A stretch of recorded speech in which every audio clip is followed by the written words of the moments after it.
Plus de 7% des adultes ont déjà tenté de se suicider. Près d'1 sur 20 y a pensé au cours de l'année écoulée. C'est Santé publique France qui publie ces chiffres ce matin à l'occasion de la Journée nationale de la prévention du suicide. Plus de tentatives chez les femmes, mais pas de profil type.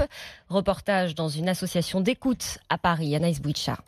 C'était il y a 11 ans. Paul Guibert a perdu sa fille. S'il peut aujourd'hui en parler, le souvenir est toujours douloureux. C'était tellement énorme, impensable, que je n'y croyais même pas. Ma fille avait fait plusieurs tentatives avant. On avait essayé de me le dire, mais c'était tellement impossible que je ne l'ai pas entendu. D'abord démuni, Paul a trouvé un soutien auprès d'associatifs et décidé à son tour d'écouter ceux qui en ont besoin en tant que bénévole pour l'association Empreinte. La personne qui se suicide, souvent, n'en parle pas. Notre rôle, c'est juste montrer à l'autre qu'il existe. On estime à 200 000 le nombre de tentatives de suicide chaque année en France. C'est pour prévenir la récidive qu'a été créé il y a 4 ans le dispositif Vigilance. Le docteur Christophe Debien en est le coordinateur à Lille. Des gens qui ont fait une tentative de suicide, quand ils rentrent chez eux, qu'est-ce qu'ils deviennent? Est-ce qu'ils vont mieux ou pas mieux? L'idée, c'est d'appeler au téléphone les gens, s'ils l'acceptent, 15 jours après leur sortie, rester en contact, mais en allant vers les gens. Depuis 2014, Vigilance a permis d'accompagner près de 13 000 patients dans les Hauts-de-France. Le dispositif devrait être implanté partout en France d'ici l'année prochaine.